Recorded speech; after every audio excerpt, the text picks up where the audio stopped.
Hey guys, it's Marco again. This time coming from PTR. So far PTR was interesting and a lot of fun. Before I make my typical prediction videos on which is going to be the best mage spec, best covenant combination and so on, I want to shortly touch on my excitement for the upcoming raid.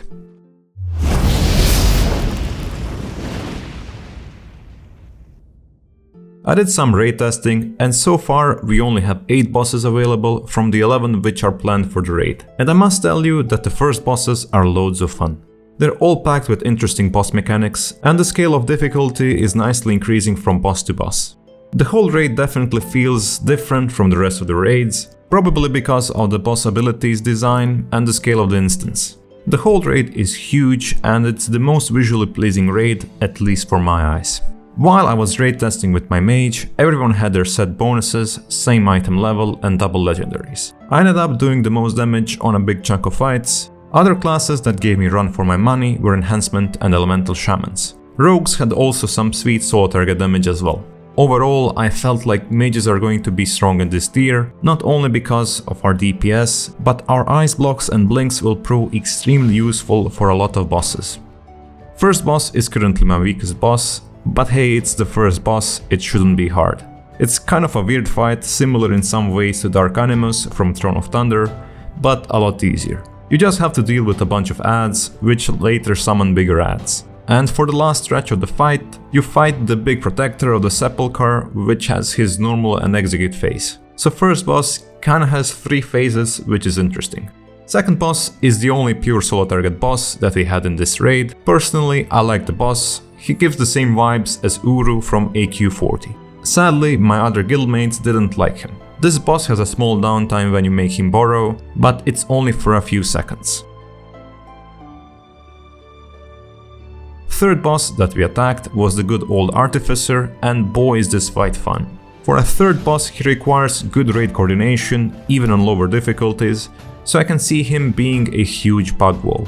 Mages don't really need to care about movement before he hits about 30% HP. Technically, this phasing is not based on HP, but on time spent in fight. So the more DPS you pump, fight becomes easier. Basically, you can avoid all of his abilities with blinks and alter time. This boss would be a pure solo target fight if there weren't 2 intermission phases at 75% and 50% HP. Where boss becomes immune and he immediately summons 5 or 6 adds which you bring in together and delete. The last phase definitely has some hectic movement where you need to position yourself correctly and it's loads of fun actually. Next we did the spider boss. He's a weird fight and he's actually the worst fight for mages overall in the raid so far. You have to swap targets and delete flying relics of some sort whenever a tank hits them with the beam. That's where dot classes and destruction warlocks shine, since the relics aren't cleavable by mages. In the intermission phases, the boss decides to go on for a walk and you have to follow him, while caring for the knockback and doing the mythic mechanic if needed. In the last phase, you pop time warp and burn the boss as fast as you can, while hard swapping to relics when needed. Honestly, I think that fire mages should do best here due to movement required. Our 5th boss was kinda underwhelming, it was the Oracle. She seemed quite undertuned, but you could see that the fight can be fun. Again, if you're a mage, you can definitely ignore some important mechanics with blinks and alter time.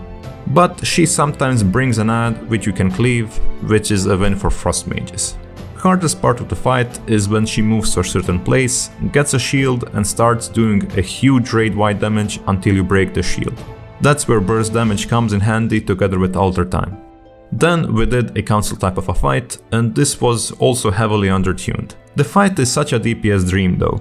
In the first and second phase, you're bringing 2 per 2 bosses to 50% HP, and you can easily cleave them, which is a win for frost mages. The last phase is pure insanity, since you will get all the 4 bosses together at 50% HP, you will pop time warp and go absolutely ham on them. I believe that arcane mages should excel at this phase, but I can see fire and frost mages doing some fine damage too. But hell, this fight is just going to be super chaotic in that last phase. Also, just keep in mind that the Ventier boss in this fight will pull you in like Sire Denatrius. I mean, he also looks like Sire Denatrius. And don't blink at that time when he pulls you, your character won't go where you want him to go. Don't be like me, just use alter time. Last boss that we did was super weird. It was a fight in a huge room. I sucked at this fight until I understood it, and after I got my head together about it, it became a super fun fight. The boss is mainly solo target until the intermission, where you have to focus on one of the 4 mobs whose ability you want to remove from the intermission. After that, you get all the mobs in the center of the room under the boss, who's flying in the raid, and delete them. And that's pretty much the whole boss, and this boss is super melee unfriendly. They have a bunch of downtime because they have to move away from the tanks, because they're gonna get annihilated, and in the intermission phases the boss starts flying, and while ranged can DPS the adds, and the boss melee can't really reach him.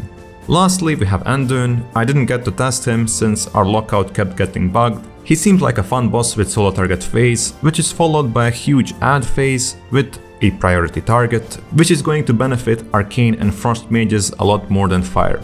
Alright, now since we're done with all the bosses that we could test, I just want to mention a few good things in this raid. So first is the fact that mages can avoid a lot of things, which means more DPS for you because you won't need to focus fully onto mechanics. There is literally only one fight which doesn't suit us currently. Same can't be told for melee DPS, which may struggle a lot in this raid due to target swapping and downtime when they won't be able to hit the boss, while ranged classes will still hit them. The whole design of the raid seems to move away from all the downtime that we had in previous raids, where you were either waiting for a boss to be targetable, or you had to stop the DPS to face the boss correctly and handle the boss spell queue. This is a huge plus in my book, and it will greatly benefit the Frost mages, which were struggling on a good amount of Sanctum bosses with keeping up the Icy Veins due to downtime. And the greatest thing about this raid isn't tied to the raid. We're done with Renown grind for good, and we'll be able to swap Covenants and specs freely.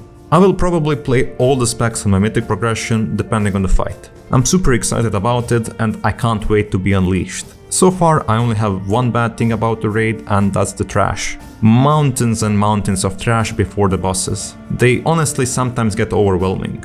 But we're already devising tactics on how to avoid as much adds as possible. At least it's going to be easy to farm BOE items. Hopefully, this whole story is coming from deep within my heart, and not just because I'm bored with the current World of Warcraft state, with all the renown farming and Sanctum of Boredom raiding. Time will certainly tell, but I'm definitely hopeful for a good raid to end this whack of an expansion. I haven't made a video in 2 months, but finally I will have a few content months ahead of me. I thought that this is the best way to start the new content period, with a generally positive video. Thank you for watching, please hit that like button and tell other players to subscribe. There is more content to come, and of course a big thank you to my Patreons who kept supporting me during these dark Sanctum times. Again, thank you, and until next time, take care.